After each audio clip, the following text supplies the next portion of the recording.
Cioè, con questi microfoni è difficile colpire la capsula, perché guarda com'è fatto. Non è possibile. Mi è caduto il... Che cazzo sei finito?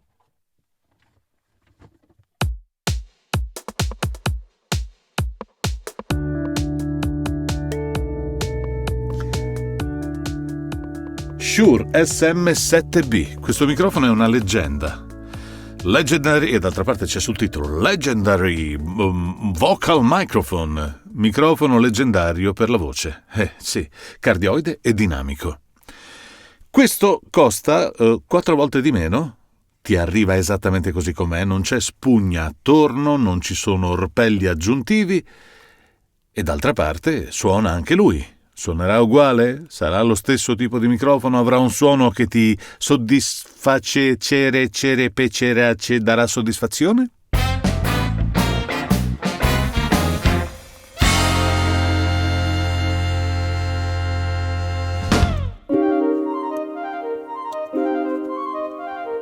Con questi due microfoni l'argomento che ho approfondito è l'impedenza. Non l'ho capita, e però so che esiste. Questo primo inutile commento che senti è realizzato con un TLM103 perché è un suono classico, riconoscibile e ci permetterà di entrare in argomento con i microfoni dinamici avendo sentito un microfono da studio. In ogni caso, in questa comparazione cercherò di comprendere se davvero il Rode PodMic è il killer dello Shure SM7B. Per qualità ed efficacia, o se lo è solo per il costo che è notevolmente inferiore, sempre nei limiti della mia voce e del mio studio. L'uso degli stessi con voci differenti e in ambienti differenti potrebbe essere diverso. Out me Rick.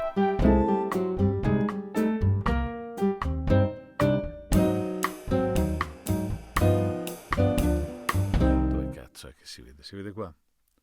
Potrebbe succedere che la tua scheda audio suoni un po' bassa, cioè non senti bene in cuffia, senti molto basso. In questo momento io su questa M Audio che ancora ho in studio, la 192.4, io per suonarlo al massimo devo arrivare su così, no? Altrimenti non entra proprio, il segnale è veramente bassissimo. E lo abbasso un attimo, guarda, senti? Lo senti? Questo è il fruscio che si aggiunge una volta che superi un certo limite. In certe schede inizia a 3/4, in altre schede dipendono tutte le schede, lo fanno allo stesso modo. In pratica, questi microfoni hanno poco gain, pochissimo, quindi se la tua scheda audio non dispone di sufficiente gain, ti potresti ritrovare ad avere poco volume e magari te ne potrebbe servire di più. Allora, ci sono degli affari in giro tipo questo è quello della, come cacchio si chiama, Fathead, fatto in Olanda, questo qua. Poi ci sono i cloud filter, poi ce ne sono tanti, vanno dai 200 euro fino ai 30 euro, si trova della roba intorno ai 30, 20-30 euro adesso in giro, che funziona anche bene. Questo ne costa circa 60-70. Attenzione perché ce ne sono di due tipi. Un tipo che fa solo da fathead, cioè da amplificatore per questi microfoni, aggiunge circa 20 dB, e un altro tipo che però e non fa passare il Phantom, perché questo praticamente va alimentato col Phantom, no? Quindi tu lo inserisci, poi alimenti col Phantom e il microfono acquisisce. Adesso te lo faccio sentire, così, facciamo prima. Ma ce ne sono alcuni, si chiamano Fathead Phantom, oppure alcuni ce l'hanno indicato sopra, che fanno passare anche i 48 volt attraverso il cavo al microfono. E siccome i microfoni dinamici non necessitano dei 48 volt, è meglio che non gli arrivi la corrente dei 48 volt. In particolare se stai usando un microfono a nastro e gli spari 48 volt, potrebbe anche non essere molto felice. Come funziona? Allora, è molto semplice, questo si infila o direttamente dietro al microfono, cioè tipo così, perché vedi che è fatto come l'incastro di un coso per il microfono, cioè il linguaggio tecnico mio proprio, di quelli terribili. Guarda, lo vedi bene da qui, questo è un piccolo apparato, si incastra e sei già a posto. Ok. Allora io qui per fartelo vedere, così si vede in quel riquadro lì sopra, stacco.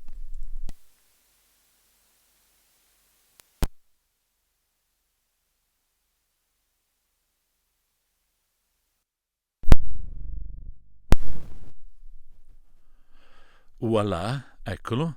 E io ho guadagnato la bellezza di 20 dB.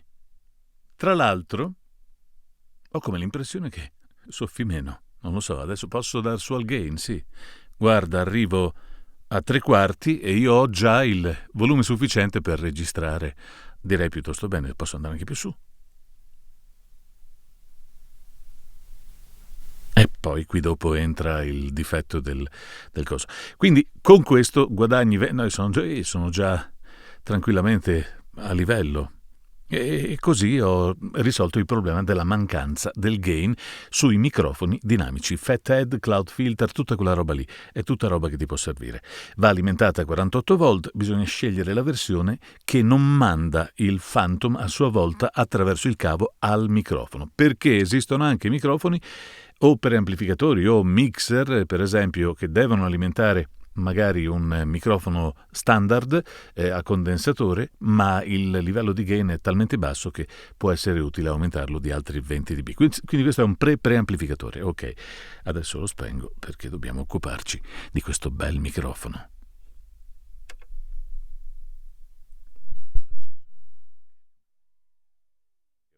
Allora, il Rode entra con questo segnale. Adesso io sono praticamente a 9 su 10, 9,5, e solo proprio alla fine è un pochino più silenzioso. È un pochino più silenzioso, sì, mi sembra che sia un pochino più silenzioso, quindi che abbia forse più segnale, ma poca roba, eh. Comunque, io sto entrando, diciamo, a quanto sto entrando? Meno 41 meno 40 dB? È veramente basso, cacchio. Meno 38 dB RMS? Mamma mia! E qui invece con i dB entro quando sono quasi al massimo al circa meno 12, che in teoria è anche esattamente un buon segnale di ingresso per una registrazione, anche perché l'M-Audio, cioè la DAC dell'M-Audio, non so quanta headroom possa avere, cioè elettricamente che cosa riesca a fare, però vabbè, cioè si sta bassi, però diciamo che per l'uso normale potrebbe essere fastidioso per qualcuno sentirlo così basso e vorrebbe avere più segnale. Ma che ne so, per una live, vabbè, o anche semplicemente per avere un suono più pulito, avere un po' più di spazio sul potenziometro e lavorare a metà potenziometro, non lo so, più segnale che entra. Quindi anche qui potremmo fare la stessa cosa, così ti faccio vedere anche come si attacca e stacca, vediamo.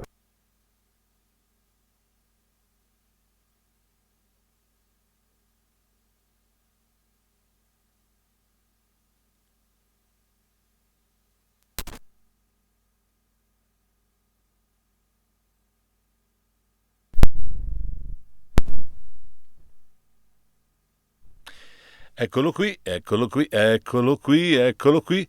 Bene, bene, mi sembra che noi stiamo entrando intorno ai meno 12, abbiamo guadagnato 20 dB. No, ma siamo lì, molto simili come segnale. Ne ha un pochettino di più forse il Rode, così mi dà l'impressione che ne abbia un pochettino di più di segnale. Sentiamo il rumore?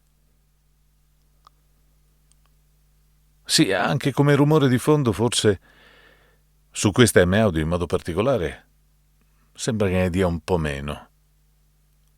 Comunque, il Fathead non ci sta niente male sopra al Rode, e questo è il Rode che suona così sopra a una M-Audio R192.4. Va bene, e così li abbiamo sentiti tutti e due, spengo.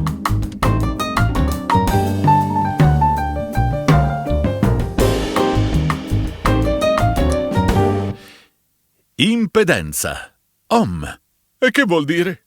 Si tratta della resistenza al segnale elettrico. Se l'impedenza è alta, serve più potenza elettrica. Se è bassa, ne serve meno. Per esempio, se la tua cuffia ha una impedenza alta, ti servirà un amplificatore per cuffie. Se ha un'impedenza bassa, suonerà forte anche sul telefonino, che di certo offre bassissimi segnali elettrici che non ecciteranno la cuffia dall'impedenza troppo alta.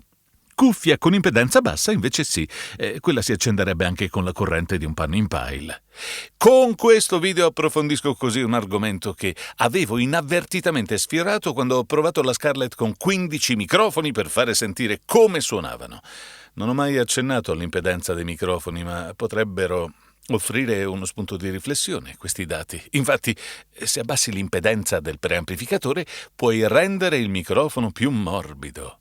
Ma come l'abbassi? Non puoi se la funzione non è parte dell'apparecchiatura e noi siamo solo esseri umani, non siamo elettronici, che si sa provengono da altre dimensioni. Costruiscono i nostri impianti e poi se ne vanno lasciandoci con gli elettroni che girano. Ok, leggerò le specifiche tecniche. La Scarlett ha un unico pre, la cui impedenza non è regolabile. C'è solo il gain, ma l'impedenza è fissa, 3 kΩ sull'XLR. E poi le impedenze sono tante nei circuiti, ci saranno 1000 resistenze lì dentro, quindi l'impedenza segnalata sarà quella complessiva offerta dal connettore. E il gain? Non varia l'impedenza? No, pare di no. Cambia il voltaggio, che è una cosa diversa. Non so, come paragonare la crema per i brufoli alla pillola per il mal di testa. Insomma, dicono che affinché un microfono suoni bene sul pre, la regola dell'impedenza vuole che gli ohm del pre devono essere da 5 a 10 volte l'impedenza del microfono. TLM103 ha 50 ohm e richiede almeno 1000 ohm per alimentarlo, che sono 20 volte la sua resistenza. Il Neumann U87i ha 200 ohm, ma ne richiede sempre 1000.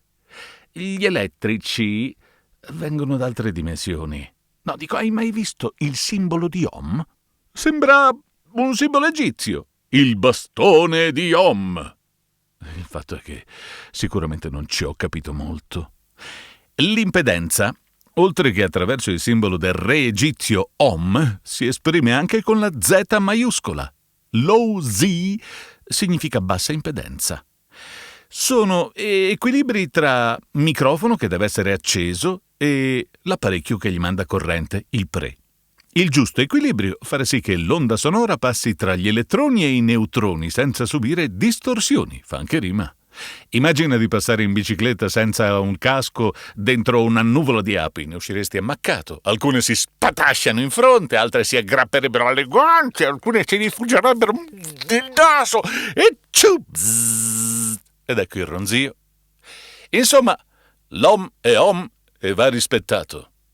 La WAD Apollo con Unison consente di variare l'impedenza fino a 5 kΩ per trovare il cosiddetto sweet spot, il punto G del rapporto tra pre e microfono. Lo fa sempre nella sua alcova Unison, emulando i pre che sono stati ricreati virtualmente. Come il pre che ho collegato qui, un Neve 1073, ma essendo virtuale, dice al suo ospite di rigenerare quegli ohm. Ecco, sarà la stessa cosa? Gli elettroni sono elettroni e l'ohm è ohm. Eppure qualcosa cambia facendo passare gli elettroni dentro un materiale rispetto ad un altro. Per esempio, usare un condensatore al tantalio o in ceramica o in nylon cambia il suono del microfono, sebbene il condensatore condensi sempre allo stesso modo. Che sia la stessa cosa con le resistenze? A saperle certe cose. Infatti, se l'accoppiata impedenza del microfono e impedenza del preamplificatore sono i parametri che fanno suonare un microfono con i colori differenti, ecco il parametro non è indifferente quando si sceglierà un Rode Podcast da 320 ohm o uno Shure da 150 ohm, considerando che oggi si tende ad usare una scheda audio cinese che probabilmente non usa gli ohm, ma i Ming. Che battuta! Ho tanto liso! Ma chi era Ohm? Era un matematico e fisico tedesco, Georg Simon Ohm, figlio di un fabbro e di una sarta. Probabilmente aveva i bottoni delle giacche in ferro battuto. Il padre istruì personalmente lui e suo fratello. Di sua sorella non parla nessuno, ma se va bene era lei a correggere i compiti dei due somari. Comunque, secondo la storia ufficiale, gli impartì una educazione in fisica, matematica, chimica e filosofia. Con quelle basi i due fratelli presero una strada che la scuola di allora non gli avrebbe permesso facilmente. Il padre, Johann Wolfgang Ohm, era un uomo istruito, sì, ma era un autodidatta, che aveva fatto da sé non solo le inferriate di casa, ma pure la sua cultura. Non aveva diplomi, ma era un pozzo di scienza che aveva riempito lui stesso. Ma torniamo a Georg Simonov. Saltiamo tutta la sua fulgida carriera per riportare un fatto curioso, da cui partì per formulare la sua legge, iniziando i suoi studi usando un galvanometro. Lo strumento noto a tutti gli scienziati in erba che fanno esperimenti con le rane per scoprire l'elettricità biologica. E Galvani era italiano. Italia-Germania 1-0. Ma che dice la legge di Ohm? Un sacco di cose complicate, ma di fatto indica la formula usata per calcolare il rapporto tra tensione, corrente e resistenza di un circuito elettrico. E uguale IR è la formula di Ohm, che è fondamentale, quanto lo è E uguale mc2 di Einstein. Ma quando Georg la pubblicò, l'allora ministro tedesco dell'istruzione, il cui nome è andato perduto, disse che un professore che predicava simili eresie non era degno di insegnare. Quando ti dicono così, vuol dire che hai fatto centro. Ci vollero 15 anni perché il mondo scientifico comprendesse quanto era fondamentale tale scoperta. Quando J.J. Thomson scoprì l'elettrone, capì che era il portatore di carica nei conduttori e di lì, studiando il comportamento degli elettroni nei materiali conduttori, si comprese che non è che potessero scorrazzare liberi dentro un cavo come se non ci fosse un domani, ma che gli elettroni incontravano resistenze ioniche e attriti, giustificando a quel livello la legge di Ohm, che manco sapeva degli elettroni, ma che l'aveva già scritto nella sua legge. Volevo fare questa cosa, guarda. Voglio fare un setup per i miei podcast perché così mi piace pensarlo come un oggetto molto radio, ed è un oggetto molto radio. Siccome i podcast sono la radio dei poveri e io sono povero, ho pensato di metterci un preamplificatore neve, un 1073. Allora, adesso l'ho attivato, questo già lo senti. Non ho messo molto gain su questo, perché comunque il fruscio di fondo di questo genere di microfoni si sente. Se hai una buona cuffia te ne accorgi. Il microfono non è molto sensibile, quindi anche se sei in un ambiente non esageratamente trattato funzionerà bene. Poi, non mettendo molto gain, consentirò all'SSL di lavorare bene con il suo expander, cioè il noise gate. Ora lo attivo. Eccolo qui, questo expander, che farà in modo che un po' di questo fruscio se ne stia indietro e mi abbasserà anche un po' i respiri. Certo, i respiri andrebbero fatti spostandosi un po', però. Poi cosa aggiungerò a questo? Aggiungerò questo, guarda, questa è una piccola...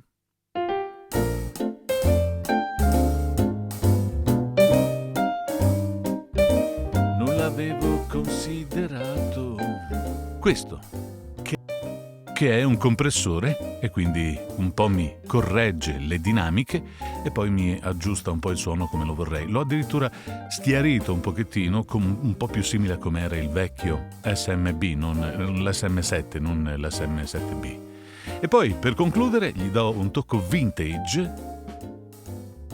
con questo fantastico oggetto che si chiama Oxide Tape, che praticamente emula un nastro. È presente il nastro di il nastrone, che rende il suono molto più, non so, è come se lo spalmasse, gli dà un che di vintage, di vecchio, di antico. Io tutti i peli bianchi ce li ho, la radio l'ho fatta a suo tempo e quindi mi ricorda questa cosa e mi sembrava perfetta credo che userò questo setup per i podcast con questo microfono.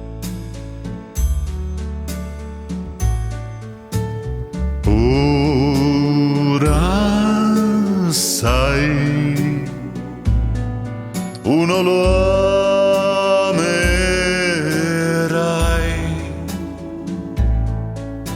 ma io non potrei dirti quale terrai.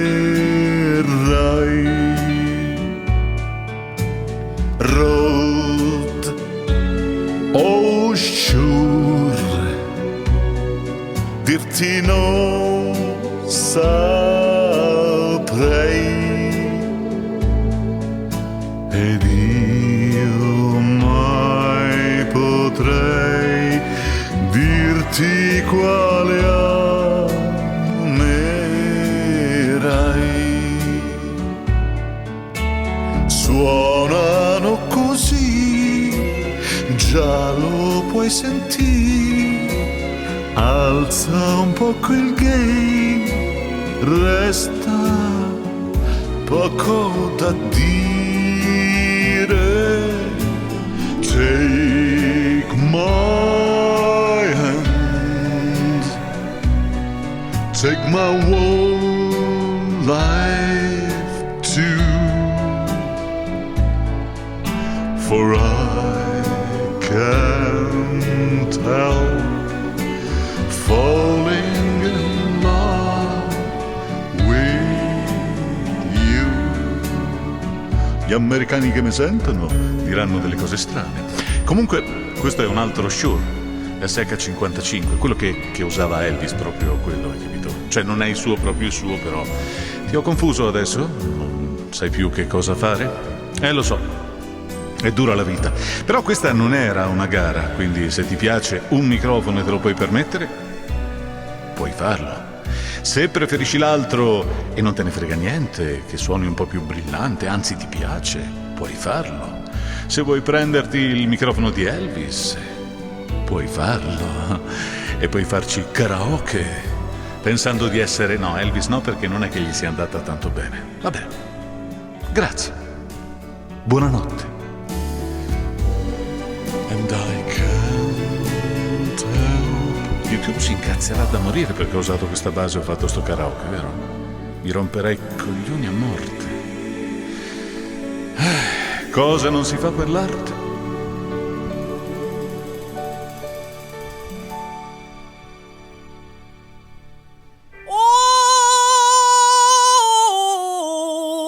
Thank you. Love you. Bye.